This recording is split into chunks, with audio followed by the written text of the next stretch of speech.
Okay, B'ezrat Hashem, in Masechet Megillah, we're holding today on Chaf Amud Aleph at the two dots. The two dots at the top of the page. R Yehuda Machshir B'Katan. It's where we left off yesterday. Okay, we finished off yesterday. Oh, and I wanted to make a note about something that I said yesterday. I think I said it wrong, actually. Yesterday we said that regarding this cheresh, right, we had this discussion, if he can't hear, is he able to be yotzeh, motzi, others in reading the Megillah? So I had mentioned there's two types of cheresh actually. There's one type of cheresh which is eno medaber ve'eno shomea. He can't hear and he can't speak. In English it's called deaf and dumb, that's what they call it in English. But there's another type of cheresh that's lacking in one capacity, meaning he can't hear but he could speak. Now obviously the cheresh we're talking about here is the one who could speak. Because if he can't speak, how could he read the Megillah for other people? Meaning that's actually, I mean, that's when I was learning this a couple of years ago, B'yam Fabian, one of my students, he mentioned that to me, which makes sense, meaning that it has to be, we're talking about where he could speak, because otherwise you're not talking about reading the Megillah for anybody. So that's just, I wanted to point that out. Okay, now in the end of the Mishnah, we had said, R Yehuda Machshir B'Katan. We're holding about 10 lines from the top of the page. R Yehuda Machshir B'Katan. So the Mishnah told us, R Yehuda says that a child is kosher for him to read the Megillah. It's effective. Tanya. So the Braita explains like this. Am R Yehuda, Katan ayiti v'karite l'ma'ala m'Rabbi Tarfon v'zkenim belud. So R Yehuda says, when I was a child, he wants to bring a proof to his opinion, because when I was a child, I read the Megillah over Rabbi Tarfon and the Chachamim in Lud. Meaning, when I was a child, he says, this is what happened. The rabbis in Lud, they allowed me to read the Megillah. So you see clearly that a child could read the Megillah. So the Chachamim said back to Rabbi Yehuda, Ein mevin raya min hakatan. You can't bring a proof from something you did as a child. Your memories as a child. That's not a proof in halacha. A child, you can't testify what you were as a child. That's not an effective proof, and therefore we don't accept that position. Tanya, the Braita continues, another Braita, Amar Rebbe, Rabbi Yehuda Nasi says, Katan ayiti, I was a child, v'kariti l'malam Rabbi Yehuda, and I read the Megillah above Rabbi Yehuda. So Rabbi Yehuda Nasi said, seems to be a child is acceptable. So Amrulo, the Chachamim said back again, Ein mevin raya min hamatir. You can't bring a raya from that, because Rabbi Yehuda is the shita who holds a child could read the Megillah to be motzi. So that's why he allowed you to do it, but you can't bring a raya against our opinion. The Gemara says, wait a second. The first time they responded and said, you can't bring a proof from a child. The second time they responded and said, you can't bring a proof from the matir. Why did they switch it? The same thing. Right. Why not say the same thing? You can't bring a proof from a child. So the Gemara says, yeah, okay, that's what they mean really. They were saying one and the other, meaning it's two points why this is not a proof. Because first of all, you were a child, and we can't bring a proof from what you're saying that happened when you were a child. And furthermore, even if you were an adult, and maybe in Raya min hamatir, you can't bring a proof from what Rabbi Yehuda allowed, because Rabbi Yehuda is the permissible shita. We don't necessarily agree with him.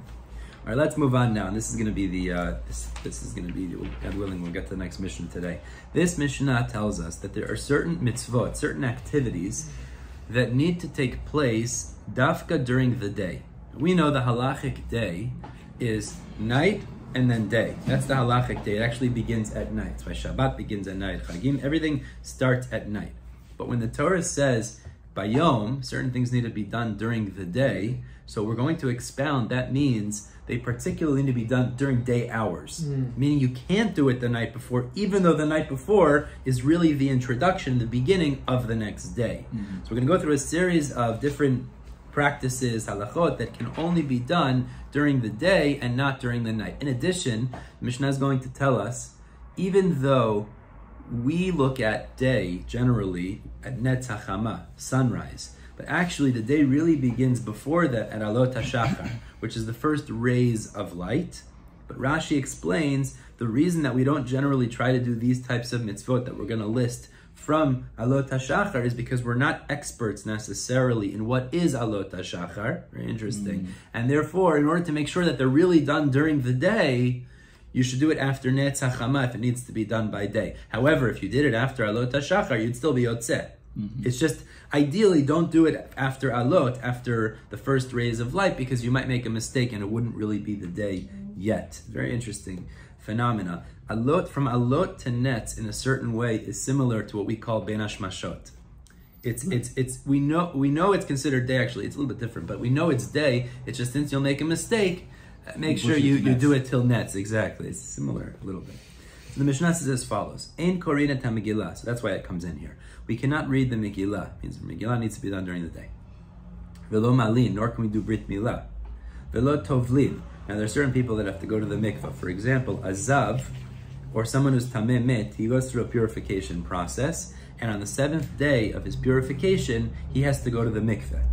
Velo mazin, nor can we do the sprinkling of the para aduma. Mazin, there's a certain sprinkling that would occur for a tameh mit on the 3rd and 7th day. Again, it has to be on the day, during the day.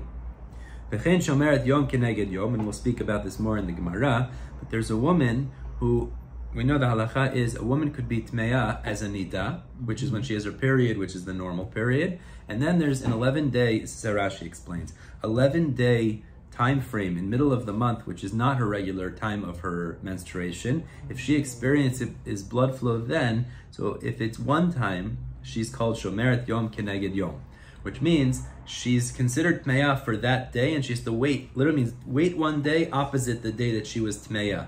So she has to wait and go to the mikveh the next morning. So she only has to wait one day. Now if she experiences 2 or 3 or whatever, we'll see, we'll get into that a different time, but then she already becomes a zava gdola, she becomes a real zava, she's tmeya for many days, etc. But if it's only one time, she waits till the next morning and goes to the mikveh. But also, again, it's till the next morning and she goes to the mikveh. So all these people, lo titvol ad shetanet tanat tzachama. All these situations, she can't go to the mikveh. All of these, Megillah is not read until netzachama. So again, l'chumra really, we wait till sunrise, actual sunrise, in order that we know it's really done. All of these processes are done during the day. V'kulan she'asu mishala amud hashachar kasher. But if you did any of these things after amud hashachar, after the first rays of light, after alot, it would also be considered effective. The only reason... Right, b'diavad means really lechatchila means, but meaning in order that you don't make a mistake, wait till nets. But really, it's still it's already considered day after alot. So the way Rashi says it is, since not everyone is proficient in knowing when is considered the first rays of light that it's day, that's why you should wait ideally till netz hachama. But it is day. So tachlis, if you did these after alot, it's also going to be effective. So we're going to go through the Gemara now.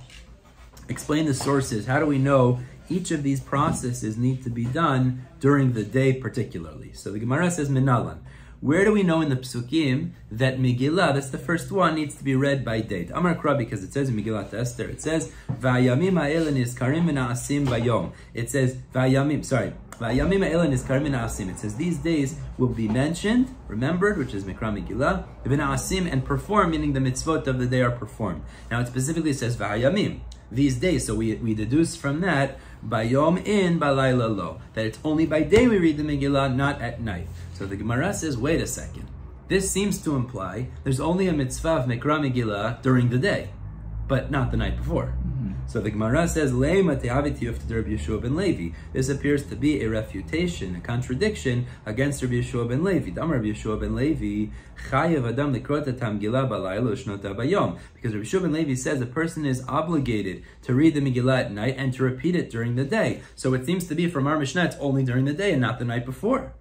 Our answer is kikatani adiyom. No, really, of course you have to read it the night before. We're talking about the day reading has to be done, ideally after nets. But of course there's a night reading before. We're not talking about that in the Mishnah. Velo malin. So we said you don't do brit milah on the 8th day. How do we know that? Because it says in Tazria, ubayom hashmini imo. It says on the 8th day he shall be circumcised. The point is that the emphasis is it has to be during the day, not the night before.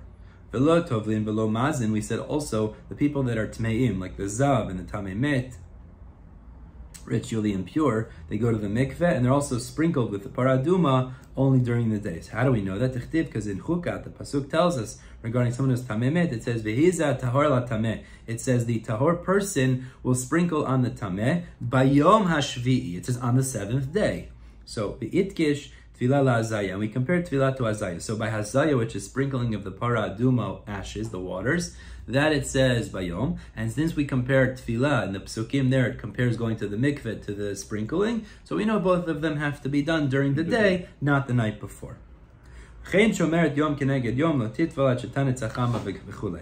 in the Mishnah that if there's this woman who experienced a blood flow during the irregular time of the month, so she has to wait till the next morning and go to the mikvah, ideally after sunrise, because she has to wait one day till the next morning. So the Gemara says, I don't understand why you need to re-emphasize this. We already said in the Mishnah that anyone who has to go to the mikveh, it's the next morning, you wait till the day. So why do you need to emphasize this woman is also she goes to the mikveh the next day? So Pshita, Maishna Shomeret Yom Keneged Yom Mikol Chayav Tefilot. How is she different than anyone who's chayav to go to the mikveh? So the Gemara says it's derech. We need to emphasize this. Why? Because al kadata chamina, it might have entered your mind to say Tahave Kiri Arishona Shel Zav. You might say as follows. There is in halacha a lot of comparisons between a zava and a zav. Now, you might say if a woman experiences one irregular blood flow, so maybe she's like a zav, which is a man who experiences one irregular emission. Okay, so you'll say like this. Tehavi kiriya rishona shel zav. She should be like a man who experiences one irregular emission. V'riya rishona shel zav itkish lebal keri. And the man who experiences one irregular emission is compared in the psukim to a balkari. And this is just, I don't want to get too much into these halachot right now, but just to face value, balkari is a man who experiences a normal emission. Meaning, if someone has relations with his wife, he's a balkari. Ezra made a tikkun that you have to go to the mikveh, machlokit, if this is applicable today, it's not so pashut, etc. But that's a balkari, that's a normal, natural emission. Zav is a man who experiences an irregular emission. Now the psukim compare them. Okay? Like the pasuk says in Mitzorah, it says Zot Torat HaZav. This is the ruling of the Zav. It says the word Zav one time. V'asher tetzei mimenu shichvat zera, as well as a man who experiences a normal emission. So since we compare by a man who experiences an irregular emission, which is called one time of a Zav, and the balkari, which is a man who experiences a regular emission. So these are compared in the psukim. So you'll say like this. Ma balkari tovel bayom. Just as a balkari, he could go to the mikveh bayom on that day. He doesn't have to wait. Balkari, he has a regular emission, he goes to the mikveh that day. He doesn't have to wait. Hainami litvol biyomei. So you'll say also the one-time zav could go to the mikveh on that day. It means he indeed could. So you'll say if a woman who experiences one irregular blood flow is compared to that, the one-time zav, so she could also l'chora go on that day. The problem is she can't go on the day that she experiences her emission. Because v'habi yamama lo matzi tavla. We know she can't go during the day. Meaning the day she has this blood flow, she can't go. Because in Parashat Mitzorah, the pasuk says, Kol yemei zova, all the days of her flow, kimishkavni data yiyela, like the tum'ah spread, which is called mishkav, of a nida, should be on her. So the way Rashi explains it is, like a nida, she has to count. I mean, there is an element here that she has to wait. Just like a nida, she doesn't have to count the full count, but she does have to wait, and she can't go to the mikvah that day. That's the point. So, shomeret yom keneged yom, such a woman can certainly not go to the mikveh that day. That's clear. But you'll say, okay, so she can't go to the mikveh that day. She has to wait some time period. But Belelya mihat le'avid miktzat shimor v'titvol. Maybe if she waits till the night, that's considered already somewhat of a count, somewhat of a waiting period, and she should be allowed to go to the mikveh that night. That's the hava amina. So kamash malandi, the chidush of our Mishnah is to say, kiven de ba'aya sfira. Since the psukim say she has to start counting, meaning is that even a woman who experiences one irregular blood flow, the psukim emphasize that she does have to count to some degree. So we have a rule, sfira b'yamamahi, that sfira, generally counting, is done during the day. Meaning the conclusion of the count could only be done during the day, and therefore what ends up happening here is she can't go to the mikveh that day because she needs to count some sort of, or watch herself for some period of time. She can't go to the mikveh that night because by definition, the way we're understanding it is, going to the mikveh is something that only occurs during the day. It's not something that occurs when you have to count at night. So therefore that wouldn't be sufficient. That's the chidush of the Mishnah, to say shomeret yom keneged yom has to be done only during the day. Now the Mishnah said, v'chulan she'asu misha'alam u'rashachar kosher. We said all of these types of situations that are done after alot hashachar, it's still effective after the first rays of light. So the Gemara says, Menani Mili, where do we know that really day starts at alot? It means, where do we find a reference to this idea? Amar Rav Amar Kra, because the pasuk tells us in Bereshit. It says, Vayikra Elokim le'or yom. Now the simple pshat in the pasuk is, Hashem called or, it's a noun. He called light day. But the way that the Gemara, Rav is trying to bring a proof is, he called the period where it begins to get light, day. That's a drush, that's not the simple pshat. So, L'me'ir uba karo yom, as it begins to get light, i.e. the first rays of light, is already considered day. Alot, that's the proof. So the Gemara says that can't be, because Elameata, according to what you're saying, V'lachoshech kara layla, it also says he called darkness night. But the problem is, the way you're explaining it, Lamachshech uva kara layla, do you call when it begins to get dark night? That's not true, because Akai Malan, we paskin, Da'atzeit kochavim lav laylahu, until 3 stars, until tzeit is not considered night. So that proof is rejected. Ela Amar Rabbi Zera mehachas. Rabbi Zera says a proof from Nehemiah. Famous proof. It's brought in Masechet Brachot. This is the proof that day is from tzeit, from alot until tzeit, actually.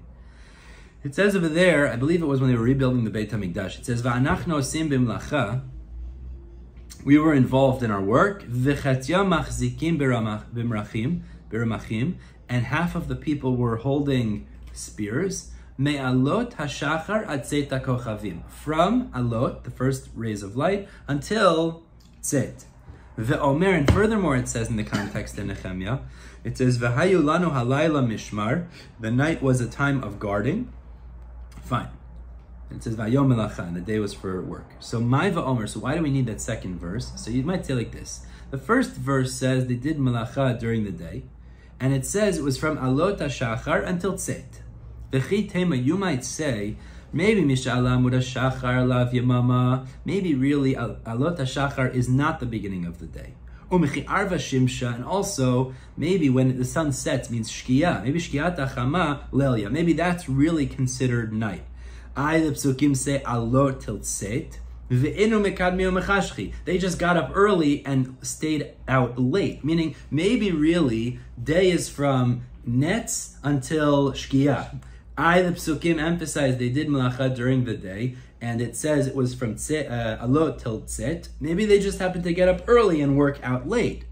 So Tashma, the proof to that is Vayala lanu halayla mishmar v'hayom melacha. It says the daytime hours we were working. So it categorizes, it qualifies. What are the daytime hours? We were working during the day. Well, what is day? The psukim say alot until tzet. So from this we deduce that day is determined by alot till tzet. So again, we are careful not to do these activities until netz, because people are not bikiyim necessarily. They're not experts in what is alot, but practically, alot is the beginning of the day. All right, we'll stop here. Zat Hashem will pick up with this Mishnah tonight. God willing. Zat Hashem. Beautiful.